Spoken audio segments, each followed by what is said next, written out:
이제 함께 보실 말씀은 디모데후서 2장 22절 보겠습니다. 디모데후서 2장 22절 말씀 보겠습니다.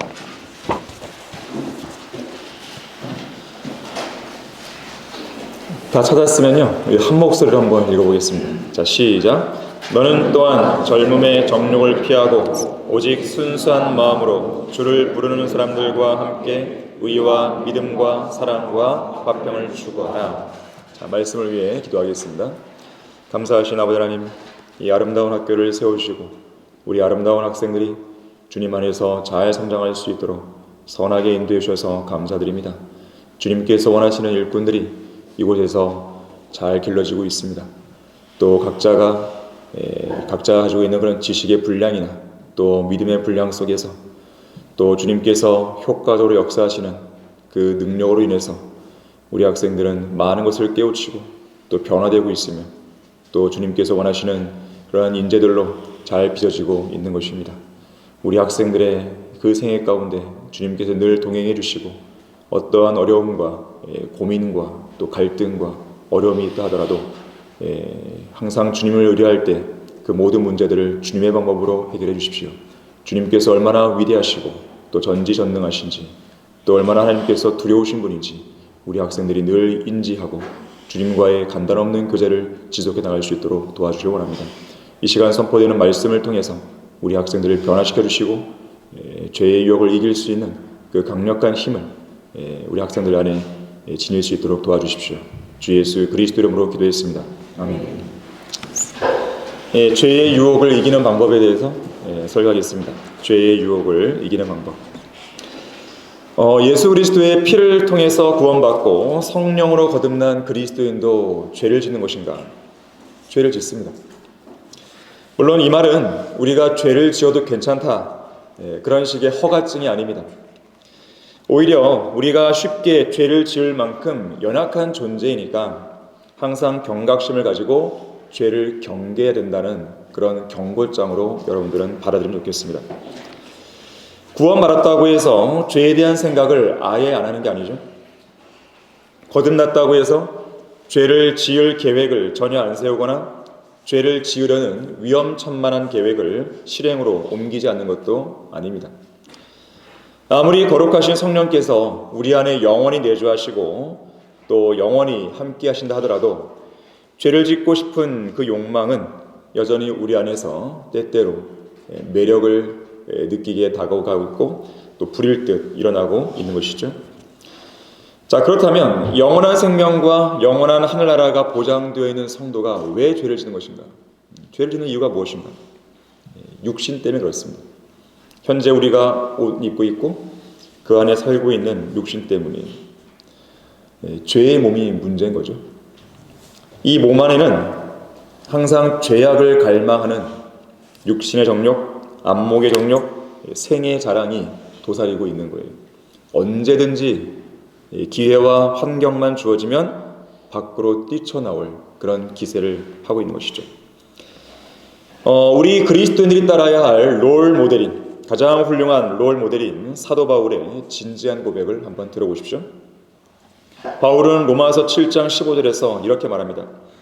내가 행하는 것을 내가 알지 못하노니 이는 내가 원하는 것은 행하지 아니하고 오히려 내가 미워하는 것을 행함이라. 정말이지 이런 현실에 직면하는 것, 그것도 매일 매순간 이런 현실에 직면해 있다는 것은 참으로 힘들고 괴로운 일이죠. 분명 죄가 나쁘다는 걸 알지만 나쁜 죄를 버젓이 행하죠. 반면에 의가 옳다는 것을 알지만 옳은 의는 행하지 않죠. 내가 원하는 의는 행하지 않고 내가 미워하는 죄만 행하는 이 현실이 너무나 싫은 거죠. 그래서 러크만 목사님도 이렇게 이야기합니다. 나는 거울에 비친 내 자신의 얼굴을 볼 때마다 이 못된 악당아 하고 속으로 고함치게 된다. 옳지, 바로 너다. 너가 골칫덩어리야. 말썽꾸러기는 바로 너란 말이야 하고 나는 그를 향해 주먹을 내두르지 않을 수 없다. 이 구원받은 그리스도인은 옛사람과 새사람이 공존하고 있는 겁니다. 과거에는 우리 육신밖에 없었지만 예수님을 믿고 구원받은 이후로는 우리 안에 새로운 사람, 속사람이 형성된 거예요. 그래서 옛사람과 새사람 간의 갈등이 있는 것인데 바로 이 옛사람, 우리의 육신, 이것이 문제라고 이 러커 목사님은 이야기하는 거죠. 내가 원하는 선은 행하지 않고 원치 않는 악을 행한도다. 그렇게 죄를 짓는 나 자신이 정말로 싫은 거죠. 도대체 내가 왜 이러는 걸까? 여러분도 그렇게 스스로에게 호소해 본 적 있어요? 도대체 내가 왜 이러는 거야 도대체? 없어요? 다 거룩하게 되고 있습니까? 그래서 바울은 이렇게 부르짖습니다. 우리 다 같이 로마서 7장 21절에서 24절 보십시오. 여러분도 이러한 고백을 해본 적이 있는지 아마 없으면 이상할 거예요. 다 해봤을 것입니다. 로마서 7장 21절에서 24절에 그리하여 내가 한 법을 발견하노니 그것은 내가 선을 행하고자 할 때 악이 나와 함께 있다는 것이라. 내가 속사람을 따라 거듭난 영을 말하는 것이죠. 내 안에 계신 예수 그리스도를 말하는 거죠. 내가 속사람을 따라 하나님의 법을 즐거워하나 내 지체들, 내 육신이, 내 몸이란 말이에요. 죄의 몸, 지체들 속에 있는 또 하나의 법이 내 생각의 법과 싸워 나를 내 지체들 속에 있는 죄의 법에게로 사로잡아 오는 것을 본다. 내가 붙잡혀 가는 거예요.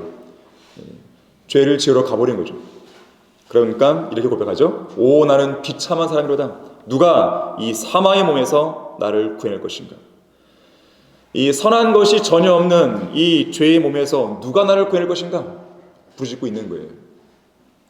이 질문에 대한 답이 빌립보서 3장 21절에 나오죠. 우리의 시민권은 하늘에 있으므로 우리가 그곳으로부터 오실 구주이신 주 예수 그리스도를 기다리고 있으니 그가 만물을 자신에게 복종시키는 그 능력의 역사로 인하여 우리의 천한 몸을, 이 육신의 몸을, 이 죄의 몸을, 이 천한 몸을, 썩을 수밖에 없고 죽을 수밖에 없는 이 몸을 그분의 영광스러운 몸같이 더 이상 죄도 안 짓고 죄를 아예 생각도 안 하고 이런 갈등도 없고 영원히 사는 그런 몸같이 변모시키시리라. 그래서 우리가 간절히 기다리는 게 뭐예요? 빨리 주님이 오시길 바라는 거예요. 이 죄의 몸에서 우리를 구해주실 예수 그리스도께서 저 공중으로 속히 오셔서 영원히 죄를 짓지 않는 그 몸으로 우리를 옷 입혀주기를 바라는 것이죠. 이 육신의 몸을 벗어버리고 새로운 몸을 입기를 바라는 거예요. 그래서 우리는 빨리 그날이 오기를 바라는 거예요. 그러면 그날이 올 때까지는 방법이 없는 것인가? 죄의 유혹을 이길 방법이 없는 것인가? 없으면 우리가 이 설교를 할 수 없죠. 있습니다. 어디에 있어요? 성경에 있는 것이에요. 자, 죄의 유혹을 이길 수 있는 5가지 방법을 여러분들에게 제시하려고 합니다. 여러분들이 이 5가지대로 한다면 여러분들은 승리하는 삶을 살 수 있는 거예요. 특히나 이 젊은 학창 시절 또 청년 시절 여러분 겪을 텐데 그 어느 때보다도 그 정욕이 가장 일어나기 쉬울 때, 이 죄에 대한 욕구가 가장 많이 일어날 때, 주변에 많은 유혹들이 있는데 그런 유혹에 가장 취약할 이 시기에 여러분이 이것을 잘 따른다면 여러분들은 그야말로 주님 안에서 승리하고 성공하는 삶을 살 수 있는 거예요. 잘 들으시길 바라요. 자, 죄의 유혹을 이기려면 어떻게 되는 것인가? 첫 번째로 피하는 거예요.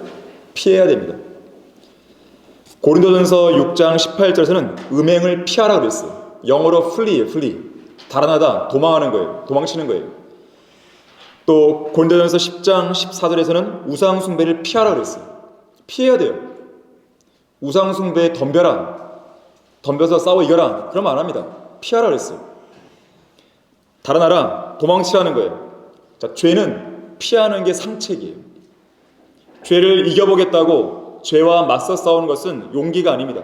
무모함이에요. 그거는 만용이에요. 36개 주랭랑 들어봤어요?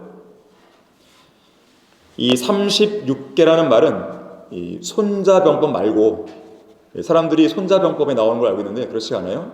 그거 말고 병법 36개라는 책이 있어요. 병법 36개. 이 책에서 비롯된 말이에요. 36개. 제 36번째, 36번째 계략이란 거죠. 그러니까 군대를 이끌고 적들과 싸울 때 활용할 수 있는 병법이 36가지 계략이 있어요.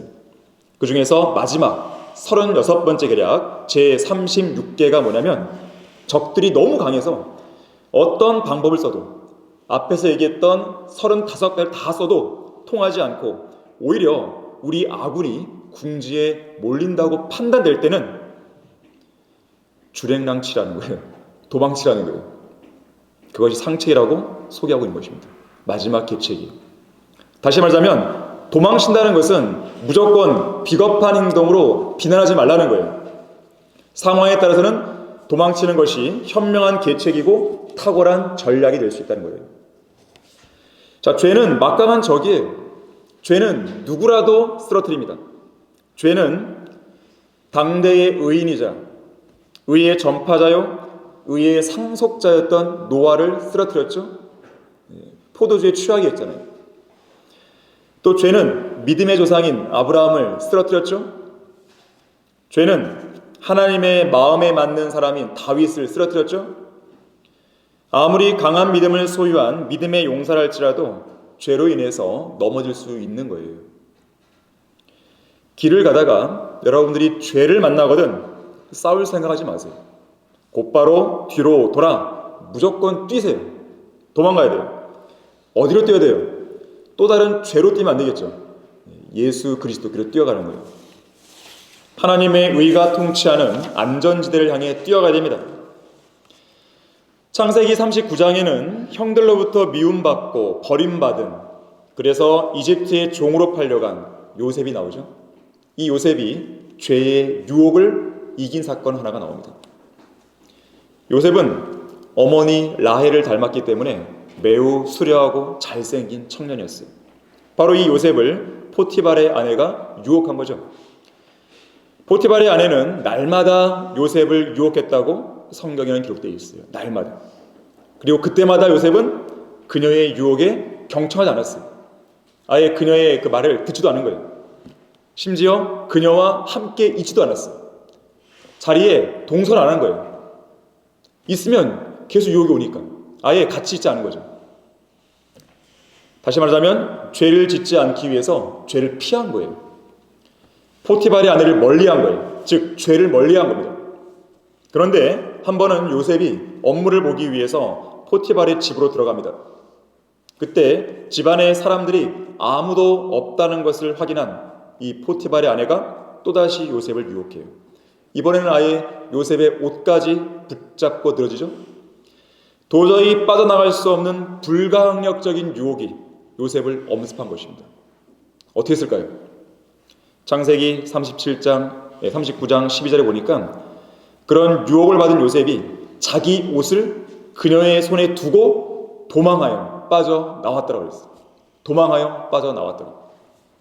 36개의 전략을 쓴 거죠.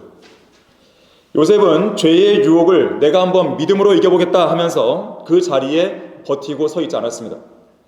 요셉이 선택한 방법은 도망가는 거였어요. 죄의 유혹이 깊게 들이운 그 현장을 즉시 빠져나가는 거죠. 지체 없이 즉시. 우리의 대적인 마귀와 싸울 때는요, 도망치면 안 돼요. 마귀와 싸울 때는 도망치는 게 능사가 아닙니다. 우리가 도망치면 도망칠수록 마귀는 우리의 뒤를 바싹 쫓아와서 더 강력하게 공격하고 우리를 물어뜯고 집어삼킬 것이에요.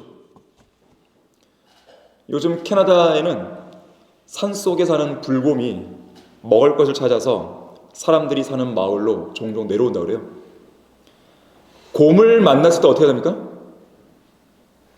죽은 척해요? 이건 잘못된 거예요. 죽은 척하면 큰일 납니다. 도망가요? 큰일 납니다. 등을 보이고 도망가면, 무작정 등을 보이고 도망가면 이 곰은요, 자기 먹잇감인 줄 알고요, 쫓아와요. 곰의 속도가 사람의 속도보다 1.5배 빨라요. 결국 따라잡힌다는 뜻입니다. 그래서 마귀와 싸울 때는요, 도망치지 말아야 돼요. 하나님께 복종하고 믿음 안에 굳게 서서 마귀를 대적해야 됩니다.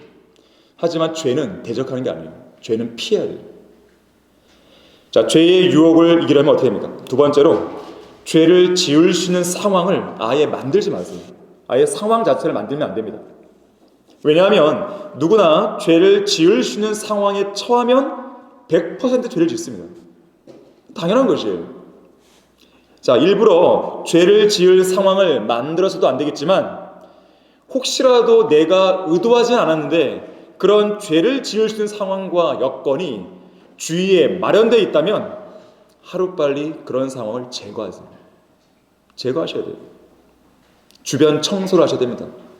여러분의 책상, 여러분의 방, 여러분의 침대, 여러분의 방에 있는 어떤 벽에 있는 어떤 사진들, 죄를 지을 수 있는 요소가 있다면 다 정리하셔야 돼요. 청소부터 하세요. 집안을 복잡하게 만들면 안 됩니다. 더러운 죄악의 소굴로 만들면 안 돼요. 빨리 제거해버려야 됩니다. 영적 생활에 있어서 불필요하다, 하나님께서 전혀 기뻐하지 않는다, 그러면 그것부터 다 신속하게 정리해버려야 됩니다.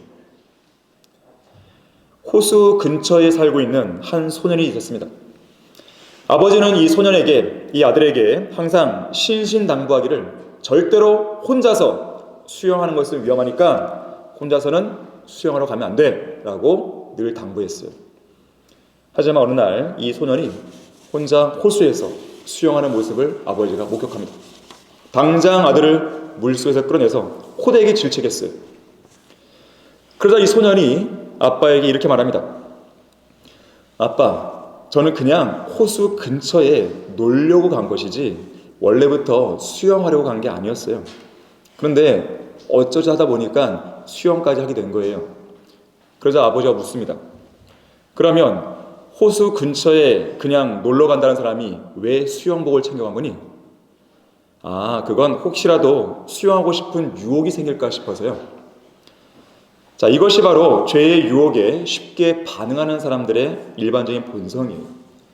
만일에 이 소년이 수영복을 챙겨가지 않았다면 호수 근처에서 몇 시간을 놀았어도 수영하고 싶은 생각이 안 들었겠죠? 설령 들었다 하더라도 수영복이 없으니 물에 들어갈 수는 없겠죠.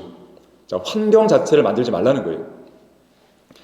특히 여러분들은 밀폐된 공간에 혼자 있지 마세요. 자, 범죄들 대부분은 공개적인 야외 장소보다는 밀폐된 방이나 어떤 자동차 안에서 벌어집니다. 자, 학생들은 물론 나중에 여러분들이 청년들이 돼서도 반드시 기억하셔야 돼요. 남녀 간에는 단 둘이 밀폐된 공간에 있으면 절대로 안 됩니다. 제가 가끔씩 이렇게 보면은 이 강의실에 혼자 있는데 어둡게 하고 있는 사람들이 있어요. 뭔가 이상한 애들이에요. 여러분, 그 불 켜놓고 있어요. 불 켜놓고 있어요. 거기서 뭘 한다면 불 켜놓고 있어요. 왜 어둡게 하고 있어요? 어둠의 자식이에요? 불 켜놓고 있어요. 당당하게. 그래서 뭐 하려고? 은밀하게. 제가 다음부터는 그렇게 어둡게 혼자 은밀하게 앉은 사람들은 다 끄집어내겠습니다. 끄집어내서 마라톤을 한번 시켜야겠어요. 보내면서 마라톤 너무 좋은 도구가 되고 너무 좋은 것 같아요. 그런 밀폐된 공간이 있으면요 100% 죄를 생각하거나 죄를 행동으로 옮깁니다. 죄를 짓고 싶은 악한 생각들이나 충동들 대부분은 자기 외에 아무도 없는 장소, 또 아무도 잘 볼 수 없는 장소, 외부와 단절되고 폐쇄된 공간에서 훨씬 더 많이 일어나는 거예요. 공개적인 장소로 나오셔야 돼요. 여러분이 어떤 패드를 보더라도요 등을 벽을 대고 이렇게 보지 마세요. 수상한 사람이에요. 수상한 사람. 공개적으로 떳떳하게 하는 것이죠. 인류 최초의 여자도 남편 아담이 없는 장소에 혼자 있을 때 사탄인 뱀이 접근했죠. 결국 뱀의 유혹에 속아서 범죄하고 말았죠. 자, 여러분은 밀폐된 공간에 혼자 있지 말고 야외로 나가십시오. 우리 교회 하늘 정원 있잖아요. 올라가서 바람을 쐬세요. 하늘을 보고 구름을 보고 먼 산도 보고 바람을 맞으면서 하나님의 섭리적인 손길을 느껴보세요. 가까운 일산 호수공원이나 강화 쉼터로 와서 호수도 보고 산책도 하고 등산도 하세요. 트랙을 돌고 자전거를 타고 농구를 하고 축구를 하고 자, 활동적인 일을 해야 됩니다. 활동적인 일. 땀을 흘리는 운동은 좋아요. 마라톤은 정말 좋아요. 10km 했나요? 10km? 다음에는 20km 할 거예요? 네, 하세요. 일본에는요 100km 울트라 마라톤 대회가 있어요. 하고 싶으면 하세요. 좋습니다. 이건 아예 1박 2일 해야 돼. 1박 2일. 누군가 말하기를 이 울트라 마라톤을 하고 나면요 고통은 3배지만 감동은 10배다 그랬어요. 잘 좀 감이 안 오겠죠? 성취감을 느끼게 해주는 거예요. 요번에 10km 뛴 사람들 성취감 느꼈어요? 네. 한 사람만? 네, 느끼죠. 네, 어떤 사람은 아주 막 죽겠다 그러더라고요. 네. 누군지 말 안 하겠지만. 자, 아무런 목적 없이 실내에만 있으면요 자꾸 눕고 싶은 마음이 듭니다. 눕게 되면 TV를 켜거나 스마트폰을 열고 싶은 마음이 듭니다. 스마트폰을 열면 더럽고 추잡하고 가증스러운 영상들을 보고 싶죠. 게임을 즐기고 싶죠. 스마트폰 중독에서 벗어나야 됩니다. 게임 중독에서 벗어나야 돼요. 중독은 잘못된 것이에요. 그리스도인은 무언가에 집착하거나 중독되면 안 됩니다. 그건 올바른 것이 아니에요. 아무리 그것이 좋은 거라도 운동에 집착하거나 운동에 중독되면 안 됩니다. 적절한 운동을 하는 거죠. 왜 멍청하게 스마트폰에 앞에 앉아서 게임을 즐기라냐 이거예요. 멍청하게. 멍청한 사람들이에요. 자, 오늘날 사람들이 왜 이렇게 문해력이 떨어지고 책을 읽는 능력이 떨어진지 아세요? 스마트폰 때문에 그렇습니다. 스마트폰은 절대 스마트한 폰이 아니에요. 똑똑한 폰이 아니에요. TV가 바보 상자이듯이 스마트폰 역시나 휴대하기 간편한 바보 상자예요. TV보다 더 쉽게 죄를 짓게 만들고 더 쉽게 바보로 만들어주는 스튜피드 폰이에요. 바보폰. 민수기 33장 52절에서는 그 땅 거민을 너희 앞에서 다 몰아내고 그들의 모든 그림들을 파괴하고 모든 부어 만든 형상들을 다 파괴하며 산당들을 다 뽑아낼 것이라고 말씀합니다. 그림들을 파괴했어요. 왜 그림들을 파괴하냐면 이 그림들이 음란한 그림들이기 때문에 또 우상숭배의 그림들이기 때문에 그래서 파괴라고 한 거예요. 오늘날로 보자면 TV와 스마트폰의 그림들을 당장 치워버리라는 거예요. 그것이 여러분을 망치는 겁니다. 여러분의 지성을 망치는 것이고 특히 영적 상태를 망쳐버리는 거예요. 자, 죄의 유혹을 이기려 못해야 합니다. 세 번째로 오직 한 분 주 예수 그리스도만 바라봐야 됩니다. 주변에 있는 죄의 유혹을 떨치려면 주님만 바라봐야 돼요. 히브리서 12장 2절에서는 우리 믿음의 창시자요 완성자이신 예수를 바라보자 그랬어요. 언젠가 개를 훈련시키는 한 조련사가 개를 훈련시키는 방법에 대해서 이렇게 말합니다. 우선 마룻바닥에 아주 먹음직스러운 소고기 한 덩이를 갖다 놓은 다음에 개를 데리고 와요. 그러면 개가 소고기를 보면 환장하잖아요. 바로 뛰어가죠. 그리고 고기 덩이를 딱 물게 되면 그 순간 이 주인은 매를 가지고 몇 차례 개를 때려줍니다. 그리고 고기를 빼앗아요. 그 다음에는 똑같은 자리에 고기를 또 갖다 놓고 기다려요.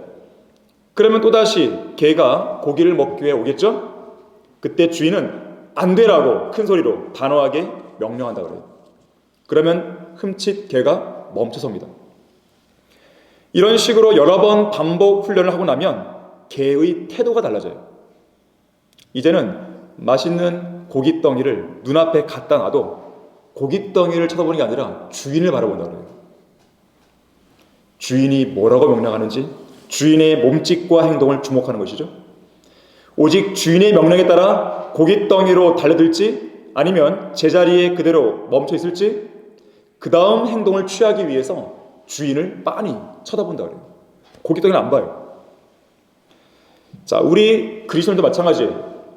마귀가 우리 앞에 먹을 것을 놓고 유혹하든지 세상의 재물을 가지고 유혹하든지 세상의 영광이나 명예를 가져와서 유혹하든지 그 무엇을 가지고 여러분들을 유혹하든지 간에 우리의 눈은 그걸 보는 게 아니라 우리를 위해 죽었다가 다시 살아나신 예수 그리스도만을 바라봐야 되는 거예요. 자, 하나님께서 여러분들에게 주신 복들이 많습니다. 그런 복들에 초점을 둘 것이 아니라 그 복들을 주신 하나님께 초점을 둬야 돼요. 마찬가지예요. 그런 죄악들에 대해서 초점을 둘 것이 아니라 그 죄악들을, 그 유혹을 이기게 할 수 있는 주님께 초점을 둬야 되는 것이죠. 절대로 한눈 팔면 안 됩니다. 눈을 이리저리 돌리면 안 되는 것이에요. 주님께서 무엇을 명령하시든지 그대로 행하겠다는 그런 마음의 자세로 주님만을 바라보고 있어야 되는 것이죠. 자, 그렇게 하기 위해서는 주님 한 분만으로 여러분의 마음을 가득 채워놔요. 성령으로 충만한 뜻이죠. 한 번은 이 무척 존경받는 한 성경교사에게 학생들이 물었습니다. 선생님, 무척 화가 나는 상황에서도 선생님은 어떻게 그렇게 평온함을 유지할 수 있습니까? 선생님은 늘 당황하지도 않고 고통받지도 않는 것처럼 보입니다. 선생님께는 시험이나 유혹이 다가오지 않는 건가요? 죄가 주는 쾌락이 선생님을 금지된 길로 이끌었던 적은 없습니까? 그러자 선생님은 미소를 지으며 이렇게 답했다 그래요. 너희들이 무슨 의도로 그런 질문을 하는지 잘 알겠구나. 당연히 너희들을 괴롭히는 죄를 향한 강한 욕망과 충동들이 나에게도 일어난다. 하지만 그러한 유혹이 나의 마음을 두드릴 때마다 나는 나를 유혹하는 사탄에게 내 마음속에는 그런 욕망을 위해서 비어있는 자리가 하나도 없어라고 말한다 그래요. 그리고 요한일서 4장 4절의 말씀, 곧 어린 자녀들아 너희는 하나님께 속하였고 또 그들을 이겼으니 이는 너희 안에 계신 분이 세상에 있는 자보다 더 크시기 때문이라는 이 말씀을 명심하라고 선생님이 얘기를 했다고 그래요. 비어있는 자리가 없는 거예요. 뭔가 죄의 욕망을 내 안에 채울 자리가 없어요. 그만큼 주님 한 분만으로 꽉 채워 있는 거죠. 죄의 유혹이 들어올 자리가 없도록 하는 거예요. 자, 죄의 유혹을 이기려면 어떻게 됩니까? 네 번째로 하나님의 말씀을 열심히 읽고 암송해야 됩니다. 죄의 유혹으로부터 여러분의 혼을 지켜낼 수 있는 가장 중요한 열쇠가 바로 여기에 있어요. 말씀. 초림 당시에 예수님은 어떻게 그 시험에서 승리하셨나요? 마귀가 광야에서 시험했을 때 예수님은 계속해서 뭐라 하셨어요? 기록되었을 때, 기록되었을 때, 기록되었을 때 그러면서 신명기의 말씀을 인용하셔서 마귀의 그 세 가지 시험을 다 물리치셨잖아요. 그것을 보면은 예수님도 하나님의 말씀을 마음속에 새기셨고 기억했고 또 암송하고 계셨음을 알 수 있는 대목이죠.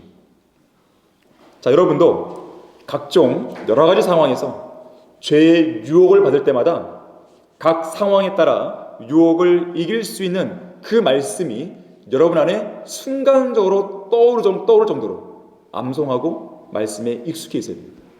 내가 어떤 죄를 지을 때 그와 연관된 말씀이 딱 떠오르는 거죠. 그럼 내가 죄를 안 지을 거 아니겠어요? 자, 여러분 시편 119편 9절 보겠습니다.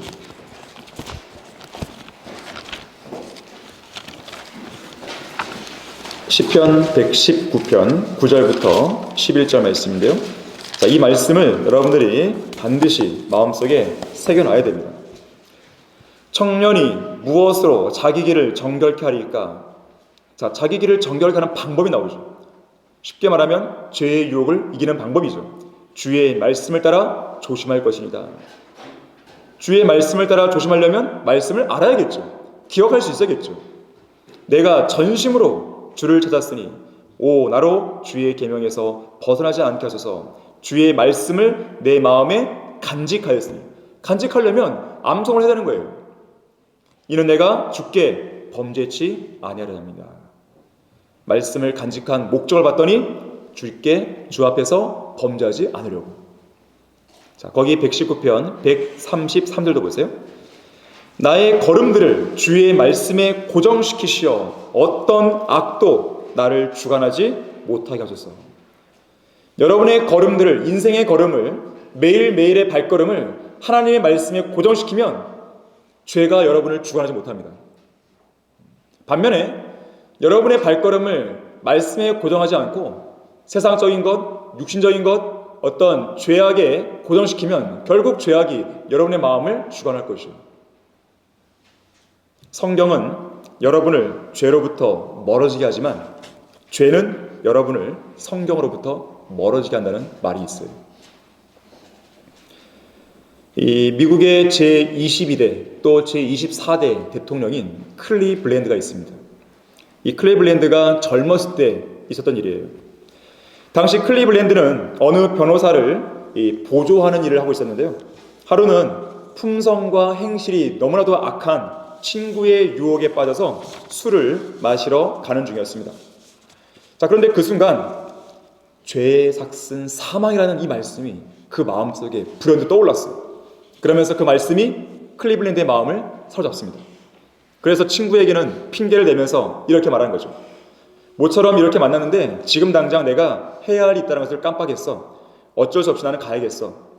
하지만 친구는 클리블랜드를 끝까지 붙들면서 이렇게 말합니다. 에이, 그러지 말고 오늘은 만사 제쳐놓고 즐겁게 술이나 마시게나. 자네는 너무 고지식해. 그게 탈이야. 그렇게 째째하게 살아서는 큰 인물이 될 수 없어.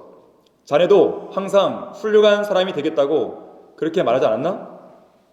그때 클리블랜드는요, 그 순간 친구의 집요한 유혹에 마음이 또 넘어갈 뻔했어요. 하지만 그 순간 죄의 삭슨 사망이라는 이 말씀이 또 떠올랐어요. 그러면서 속으로 말합니다. 지금 이 순간이 나의 향후 인생을 결정 지을 수도 있겠구나. 그리고 단호하게 친구의 손을 뿌리치고 집으로 돌아갔다 그래요.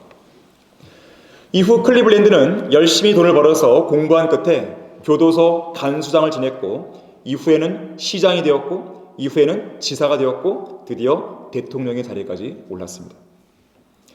클리블랜드가 대통령이 되었다는 뉴스가 미국 전역에 전해졌어요. 그때 감옥에 갇혀있던 한 죄수가 깜짝 놀라게 됩니다. 바로 이 죄수가 젊은 시절 이 클리블랜드에게 술을 마시러 가자고 집요하게 유혹했던 바로 그 친구였다 그래요. 자, 죄의 유혹을 이기려 못해야 합니까? 마지막으로 육신을 죽은 것으로 여겨야 돼요. 이것이 가장 중요하고 현실적인 부분입니다. 우리 다 같이 로마서 6장 11절에서 13절 보겠습니다. 자, 육신을 죽은 것으로 여겨야 그랬어요. 자, 이 육신은 죄의 몸이라고 아까 서두에 말씀드렸죠. 로마서 6장 11절에서 13절을 보시면, 자, 이와 같이 너희도 너희 자신을 정녕 죄에게는 죽은 자요 그랬어요. 예수 그리스도 우리 주로 말미암아 하나님께는 산 자로 여기라. 그러므로 너희는 죄가 너희 죽을 몸 안에서 군림하지 못하게 하여 몸의 정욕 가운데 죄에게 순종하지 말고, 또 너희 지체를 불의의 병기로 죄에게 내어주지 말고 다만 너희 자신을 죽은 자들로부터 살아난 자들처럼 하나님께 드리며 너희 지체를 의의 병기로 하나님께 드리라 그랬어요. 지금 6장 11절, 12절, 13절 이 세 구절을 여러분의 실제 생활에 적용해서 여러분의 몸으로 체득할 수만 있다면 어떠한 죄의 유혹도 이길 수 있게 됩니다. 이것이 관건이에요. 여러분들이 정말로 여기에다가 모든 승부수를 띄우세요. 이 아프리카 세렝게티에는 먹잇감을 잡아먹으려는 육식동물과 잡아먹히지 않으려는 초식동물 간에 이 숨막히는 생존 본능 싸움이 매일같이 일어납니다. 일례로 초식동물인 임팔라는 잡아먹히지 않으려고 그날도 죽을 힘을 다해 달려대고, 사자는 그날에 굶어 죽지 않기 위해서 필사적으로 임팔라를 추격하는 거죠. 이 광활한 초원에서는 이 잔인한 생존 게임이 단 하루도 거르지 않고 일어나는 거예요. 이것이 영적 전쟁에도 적용됩니다.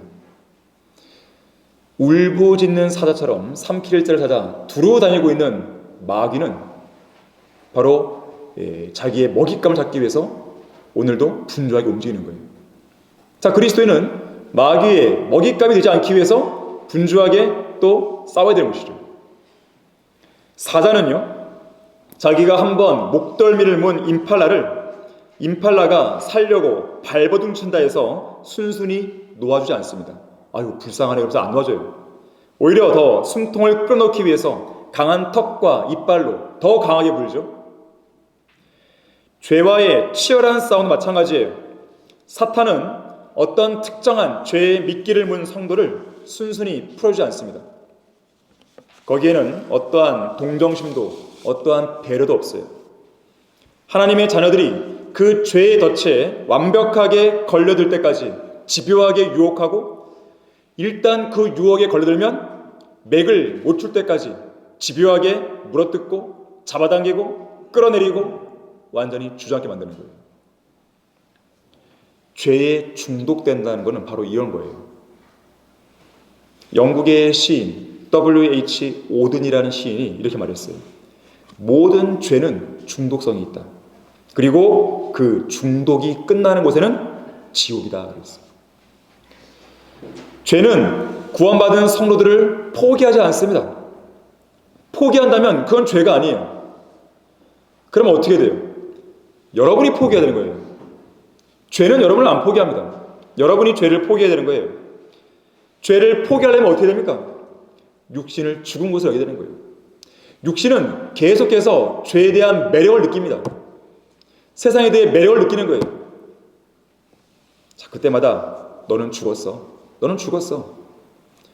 우리가 왜 침례를 받죠? 예수 그리스도와 함께 십자가 못 박혀 죽었기 때문에 그걸 보여주는 의식이 바로 침례입니다. 죽은 거예요. 장사된 거예요. 그리고 우리는 부활한 거죠. 주님과 함께. 자, 죽은 것은 반응을 안 합니다. 죽은 시체는 반응을 안 해요. 죽은 시체가 죄를 지도가 봤어요? 그런 거 없잖아요. 마찬가지예요. 우리의 육신을 죽은 것으로 여기야만 우리는 죄를 안 지을 수 있습니다. 죄는 여러분을 포기하지 않을 거예요.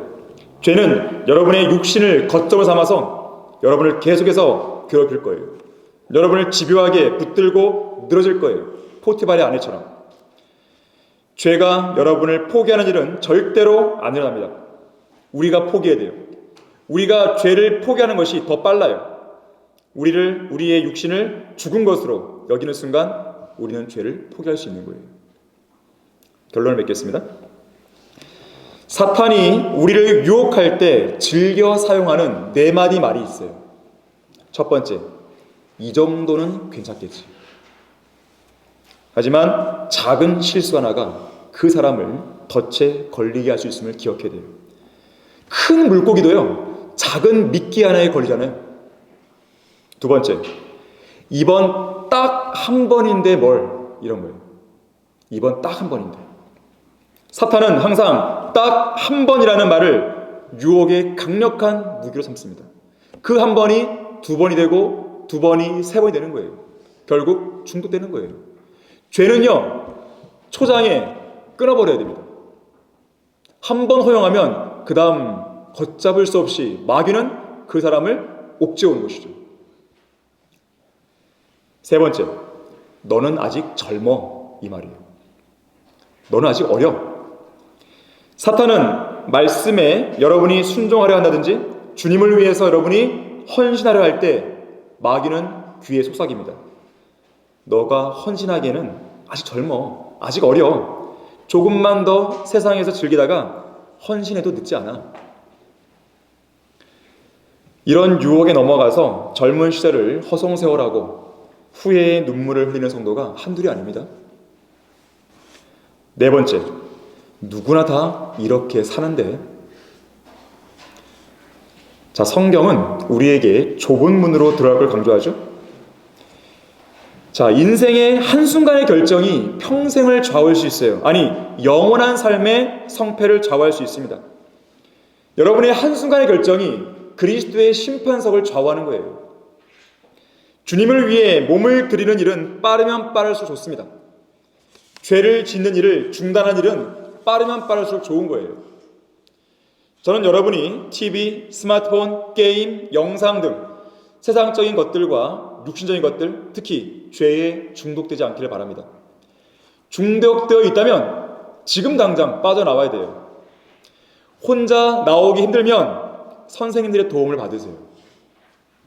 함께 기도해 주실 것이에요. 도움을 주실 것이에요. 여러분의 이러한 소중한 학창시절, 더 나아가서는 여러분의 젊은 시절을 죄를 즐기며 낭비하지 말아야 됩니다. 오늘 설교를 들은 죄의 유혹을 이기는 5가지 방법을 여러분의 생활 속에 적용해서 그리스도 안에서 언제나 승리의 기쁨을 만끽할 수 있어야 되는 것이죠. 젊음의 정욕을 피하고 오직 순수한 마음으로 주를 부르는 사람들과 함께 의와 믿음과 사랑과 화평을 추구하라. 자, 여러분의 매일매일의 삶이 승리의 찬가와 그리고 승전보로 가득 찬 그런 인생이 되길 바라겠습니다. 자, 기도하겠습니다.